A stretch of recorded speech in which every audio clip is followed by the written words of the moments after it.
This is going to be basic wood chipper operation of our Vermeer BC 1500. So first of all, you want to turn the key halfway, and this is going to heat up the glow plugs. It says wait to start here, so it'll tell you when to start it.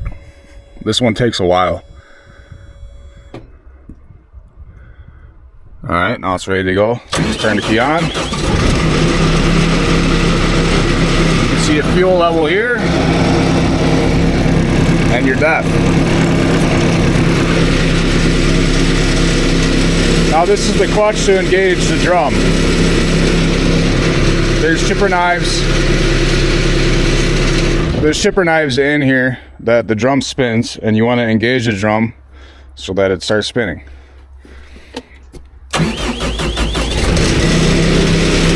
The catch point's about here for the clutch.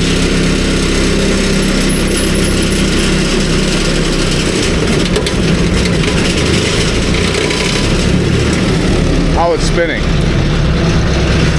And there's temperatures here. So you want to wait till that's about 120, 140 at least.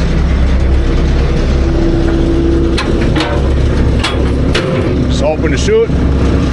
This light tells you that this bar is triggered. That's a safety button. So to turn that off, press this button. It's off. Now you can reduce the sensitivity, press this button down, and that light will be on so that this bar is not as sensitive. Now this, you want to go forward and backwards. You can't go forward or pull in right now because it's not at high idle, but you get the point. So pull this way towards me. That'll end feed into the chipper. To go out, if you have too big of a piece, go out.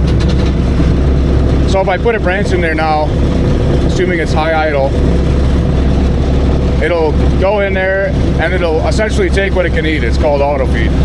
So there's a dip sensor in there, and the RPMs of the engine, when they dip down, it'll reverse so that you don't really have to touch this bar unless there's some dead oak or dead ash crap in there. So you can pretty much just let it go unless you hit this safety right here or this bar gets triggered. So as far as safety goes, this is the safety. So if you're getting pulled into the chipper, like, oh no, you could hit this bar with your leg or hit this bar like that. Oh no, going in the chipper. So there you go. And now you see that's triggered again.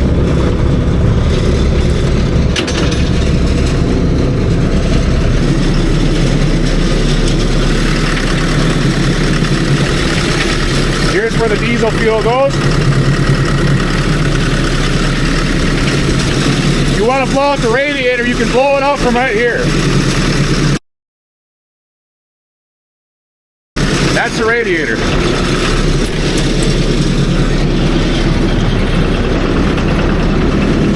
Here's where the left goes.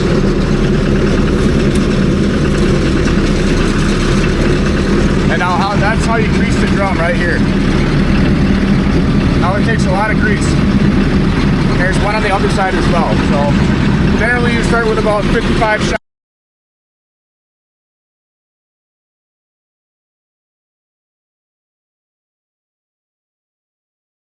Shots aside, and you wait till you see it come out of this bearing right here.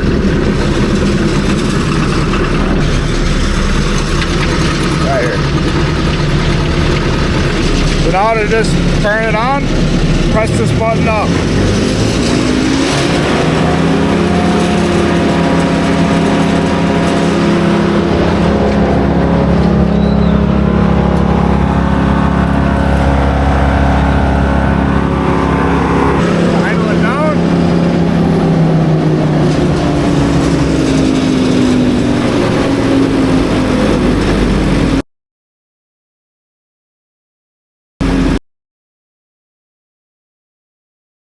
And then you want to let the turbo cool down for at least a couple minutes before you shut it down. when you're shutting it down, you always disengage this clutch first. You're taking the knives off the power. You can just pull it back all the way, no problems. And then you're just turning the key off. It's very important that you let it run at least a couple minutes to let the turbo and the oil cool down. Now you want to make sure we're tipping evenly into the truck for the weight of the truck, and to make sure obviously we're getting it as full as possible. You just pull this up and you can move the chute. Sometimes the chute is not fun. You can have someone stand there and help you move it around. Now another thing, it's very important you do not ever put your hands on this rail here. You see how it's all the paint's off? That's from logs hitting it and branches hitting it. I mean, if you put a twisted log or branch in there, sometimes it'll roll. It could smash your hand, break your hand, rip your fingers off. And you don't want to kind of come beyond this area. At the end of the day, it's a very simple machine, but also very dangerous. So it's your responsibility to make sure you are using it safely and you know how to use it. And if you have any more questions, please ask.